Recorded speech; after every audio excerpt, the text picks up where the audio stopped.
Salut, donc aujourd'hui on se retrouve pour une petite station de soudage air chaud équipée avec elle d'un petit fer à souder très précis qui nous sera très utile pour les petites soudures de composants CMS ou CMD suivant si tu es international ou pas.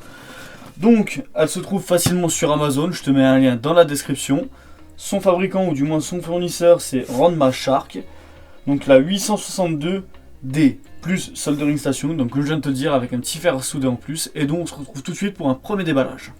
Donc pour le déballage, assez simple, il n'y a pas trop de scotch.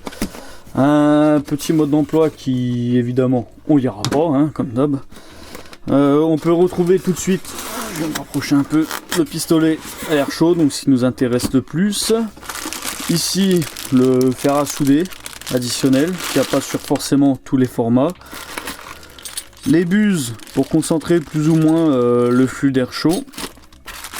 Des pannes de soudure avec différents diamètres, et ça je sais même pas ce que c'est, donc si tu sais ce que c'est, mets-le dans les commentaires, ça me ferait super plaisir de savoir ce que c'est.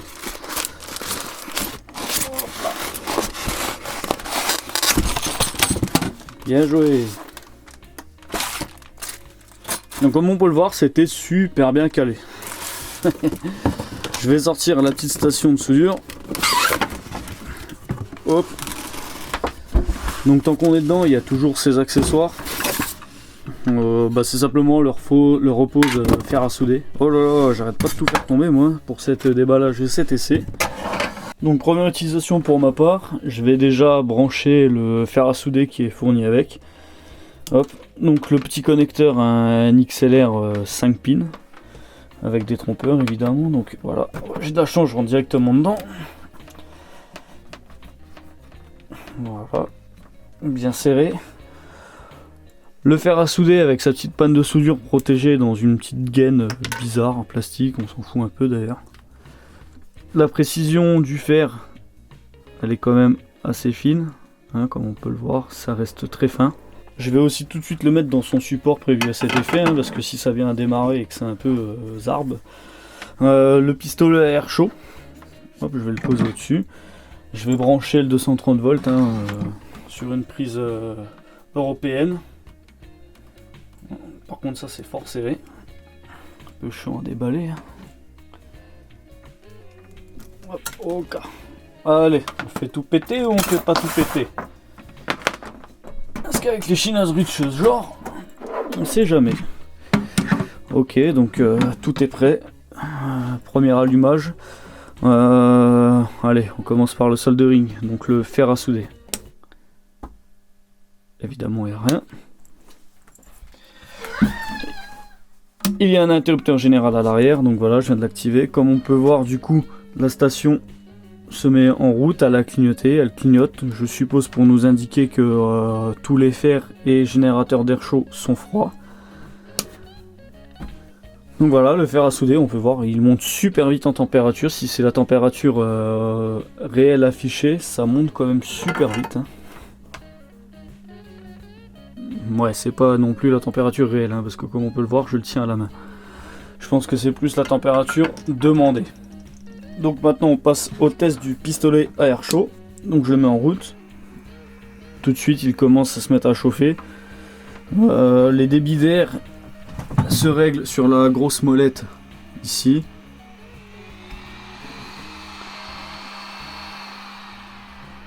Donc je suppose qu'on peut l'entendre à la caméra. Donc là j'ai mis le débit d'air au minimum. Haute température il est réglé sur 100 degrés. Effectivement c'est pas très très chaud. Je vais l'augmenter un peu. Je vais le mettre genre à 300. Hop. 301 c'est très bien. Ça commence à chauffer. Oui, ça chauffe beaucoup plus. On peut voir la résistance à l'intérieur. Je vais le baisser, tiens d'ailleurs, pour qu'on puisse voir. Donc ça répond quand même assez vite. Hein. Donc pour réaliser ce test, j'ai gravé tout à l'heure un petit circuit électronique très basique avec les quelques composants CMS que je détiens à l'heure actuelle. Donc il s'agit de LED en format 0603, LED RGB 5050 qui ne sont pas des LED RGB, qui sont des LED orange, et un petit composant avec circuit intégré, un TD4010. Donc c'est parti pour le... Donc pour ce premier test, je vais utiliser une LED au format 50-50 qu'on peut voir ici. Donc un format qui est à la base beaucoup utilisé pour le RGB. Je l'ai reçu en orange à l'époque. Donc je vais appliquer un peu de pâte à souder. C'est super dur. Donc une fois que j'ai mis la pâte à souder, je viens simplement placer ma LED dedans. Donc je vous donne mes premiers avis en direct. J'ai jamais fait de soudure CMS ou SMD. Première fois pour moi. Donc je mets le pistolet à air chaud. Je vais régler mon débit d'air sur 4,5, donc la moitié. La température, je sais pas trop. Allez, je vais régler ça sur 250. Donc c'est parti pour le premier test de soudure à air chaud. Donc je viens simplement appliquer l'air chaud. Ça crame quand même un peu les doigts.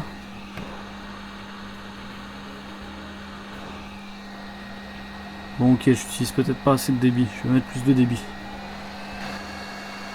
Effectivement, avec plus de débit, on peut voir la LED se souder à la carte.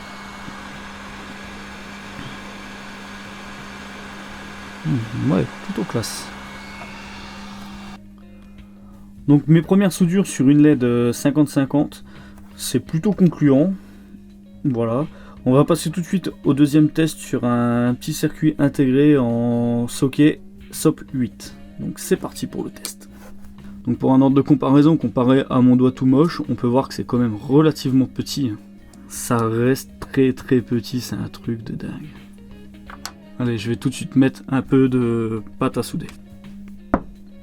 Donc j'ai pas mal galéré à mettre en place ce petit boîtier SOP 8 avec sa pâte à souder et je lance directement le pistolet à air chaud. Donc pour ce deuxième test, j'ai mis une valeur de 5/8 pour l'air chaud et j'ai mis une température de 290 degrés. On va voir ce que ça donne.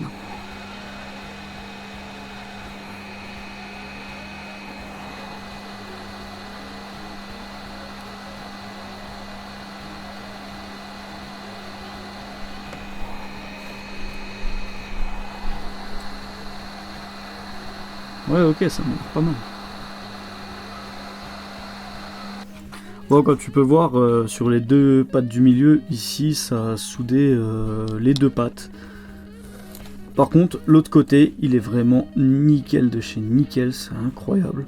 Pour une première fois, je suis plutôt satisfait. Comme tu peux t'en douter, ce boîtier-là, il va pas servir à faire réellement un circuit électronique en lui-même, c'est juste un format test. J'ai mis quelques pistes pour donner la donne, évidemment, sinon ce serait trop facile. Et donc pour vraiment aller au bout de ce test, je te propose de souder tout de suite des LED en format 0603, donc qui est super petit.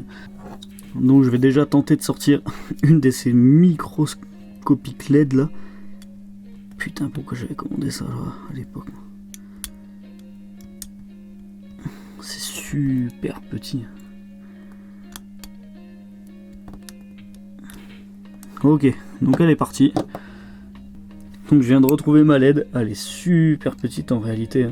Tu peux voir, elle galère un peu. En plus de ça, avec le statique, elle arrête pas de bouger. Bon, elle vient quasiment de partir à l'autre bout. Tiens, je vais ramener un peu le PCB. Donc, comme je disais, là je vais souder les deux premières LED avec de la pâte à souder et je vais les souder à l'air chaud. Et les deux autres, donc les deux qui seront en haut, je vais les souder à l'aide du fer à souder et sa pointe la plus fine possible qui est fournie avec.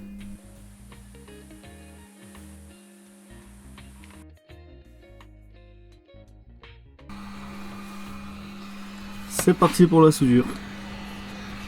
Ok, ça a l'air soudé.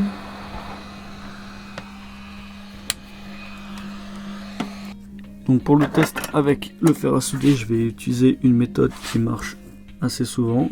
Donc déposer un petit plot d'étain. Hop. Effectivement, la pointe du fer à souder qui est fournie avec est vraiment super fine. Comme on peut le voir, j'ai fait des points très précis. Je vais essayer d'amener dans le bon sens ma première LED. C'est pas évident.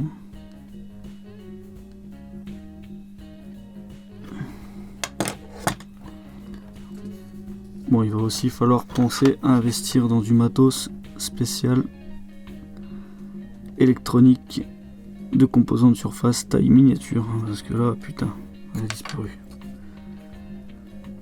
Putain, c'est abusé, la taille de la LED, toi.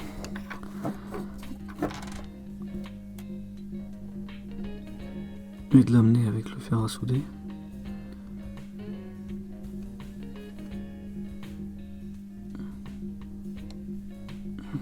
Apparemment ça marche. On va faire la même chose avec la deuxième. Je vous prie d'être indulgent, c'est mes premières soudures CMS. C'est vraiment le premier test ainsi que le premier déballage pour moi sur une station de soudure à air chaud.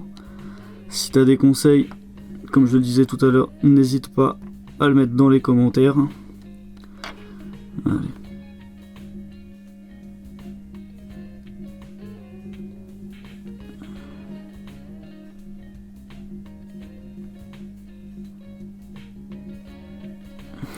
Ok. Et normalement ensuite il suffit de réappliquer une toute petite dose d'étain de l'autre côté du composant. Plus facile à dire qu'à faire.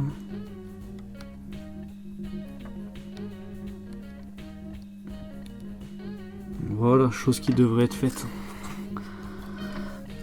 Donc maintenant que tous nos composants sont soudés sur notre petite plaque d'essai, il est temps de passer au test. Je te préviens tout de suite, j'ai pas forcément regardé le sens de polarisation des LED. Il y a de fortes chances que la LED en 50-50 soit inversée par rapport au LED en format 0.6.3. Donc c'est parti pour le test.